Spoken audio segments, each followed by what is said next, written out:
Namaste everyone, I am Gyan and you are watching the third session of Java and Web Flow of Control. In this video, we will learn about the do-while loop in Java. If we want to execute a loop body at least once, then we use do-while loop. In the while loop, the boolean condition gets checked before the control goes into the body of the while loop. If this boolean condition is true, then only the control is allowed to go in the body of the loop. But in the case of do-while loop, to enter in the loop body, we do not need to check any condition before we enter. But the condition gets checked after the execution of the body.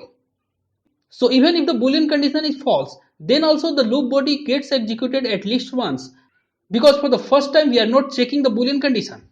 The boolean condition gets checked only if the loop body executes at least once. Does not matter the boolean condition is true or false, the loop body executes at least once, and if this boolean condition is true, then the loop body will again execute. And if this boolean condition is false, then the loop body will not execute further. But it will execute at least once even if the boolean condition is false. Here the boolean condition is same as we used with the if and while. You have to write a semicolon after the while in the do while. If you skip this semicolon, then the compiler will throw an error. Let me use the do while loop to calculate the sum from 0 to 20. Open iteration.java. Right here I is less than equal to 20. I is less than equal to 20. So the program starts execution. Here the I is 0. When first time the control enters in the loop body, there is no boolean condition to check here.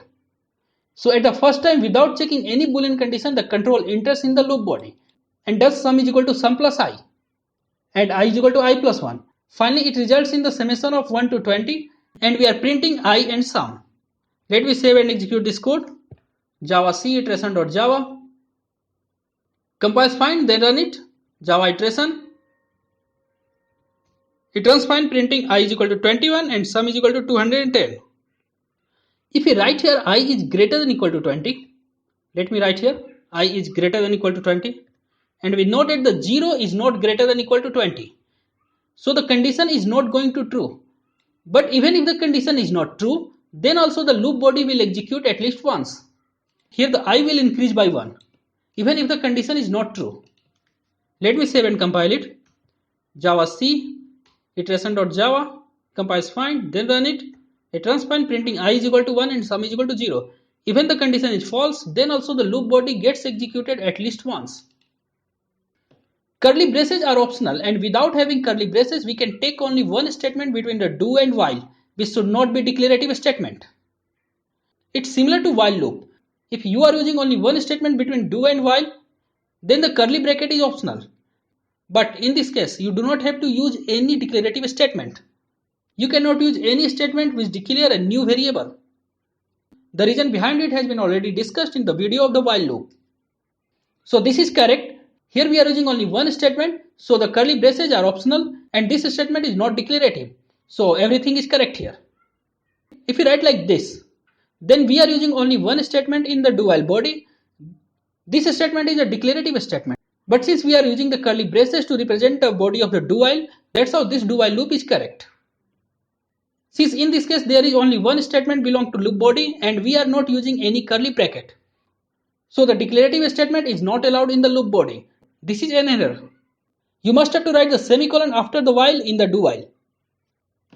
This is a task for you to apply these do whiles and check what the compiler is saying. If you remove all the statements from here, if you comment out all the statements in the do while body, then it's perfect. In this case, the do while body does not contain any statement in it. Right here, I is less than equal to 20. So in this case, the I will never be greater than equal to 20 because I is 0 and we are not increasing the I. I is equal to I plus 1 has been commented out. So the program will fall in the infinite loop.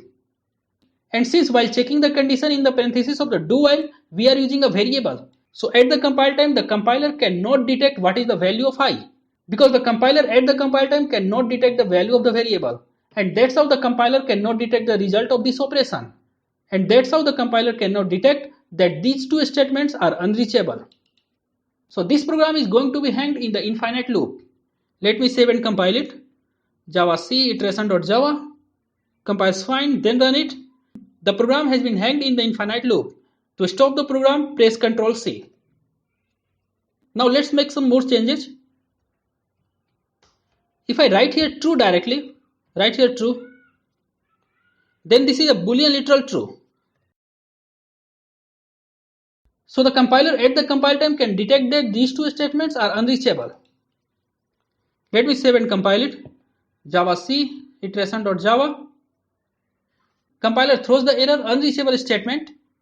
This statement is unreachable. We already have discussed about these things while learning the while loop. If you write here false, then compiler will not throw any error. Let me remove the comment from the body of the do while loop. Remove the comment. In this case, the compiler will not throw any error because none of the statements are unreachable. Unlike the while loop, the body of the do while loop will execute at least once even if the parenthesis of the do while loop contains literal false. And these two statements anyhow will execute. Let me save and execute this code. Java C iteration.java. Compiles fine, then run it. Java iteration. It runs fine, printing I is equal to 1 and sum is equal to 0. That means the loop body has been executed once. All those examples we seen with the while loop, this is a task for you to apply all those examples with the do while loop. As we know that we can write a while loop like this. While true, semicolon. And this statement is perfectly valid. We can write while loop like this. But if you want to write a do while loop without loop body, then you cannot write like this. You cannot write do while then semicolon without any body. Let me try to write it like this. I want to write do while loop without any loop body. Even we do not want the curly bracket.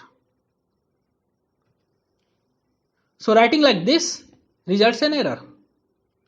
Let me save and compile it. Even it results more than one error.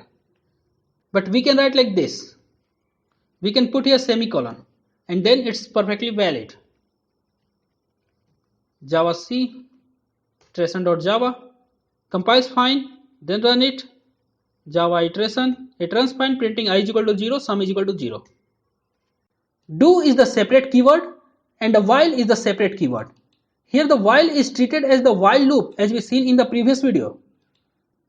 Here the Java is not treating it as a do while loop without body. If you remove the semicolon from here, if you remove the semicolon after do, then it will result in error. Here the both do and while are valid Java statements, so writing like this is correct, but don't think it as a do while without body. It's not do while without body. The do is a separate keyword and here you are writing the while loop. If you try to write the do while loop without body, then the compiler will throw various errors. Here as we already seen, even if the parenthesis of the do while loop contains literal false, then also the loop body gets executed at least once. That's how when you execute this do while loop, it will print hello, then hi. Even if the do while parenthesis contains false, the hello gets printed and then after hi gets printed. In this case, we are using the boolean literal true in the parenthesis of the do while loop. Since we are using the boolean literal true, that's how at the compile time the compiler is smart enough to detect that this loop is infinite loop. And that's how the compiler easily detects that this statement after the do while loop is unreachable. So when you compile the code at the compile time, the compiler will throw the error unreachable code. This is a task for you to apply these two programs in the Java code. Here we have the integer variable a which contains 10 and we have the integer variable b which contains 20. And inside the parenthesis of the do while loop, we are checking if a is less than b or not. In this case, a will never be less than b. So this loop is the infinite loop. Since we are using the variables inside the parenthesis of the while, that's how at the compile time the compiler cannot detect the code is going to be fall in the infinite loop. So compiler compiles it fine and the program hangs in the infinite loop printing hello hello hello hello for the infinite times. If we write here 10 is less than 20, then at the compile time compiler detects that the output is going to be always true. That's how at the compile time the compiler detects that the code contains an infinite loop. And at the compile time the compiler detects that the statement after the do while loop is not going to be executed anyhow. In this case the compiler will throw the compile time error. In this case, we have integer variable a is equal to 10 and b is equal to 20. Here we are checking if a is greater than equal to b or not, which can never be greater than b. And a can never be greater than b because a is 10 and b is 20. Even if this relation operator results in false, but the body of the do while loop is going to execute at least once. That's how this program prints hello, then it prints hi. Even if the relation operator inside the parentheses results in false, but the loop body executes once. That's all for this video, guys. Don't forget to like and share this video, subscribe this channel if you are new, and leave your valuable comments in the comment section below. Thanks for watching. See you in the next video.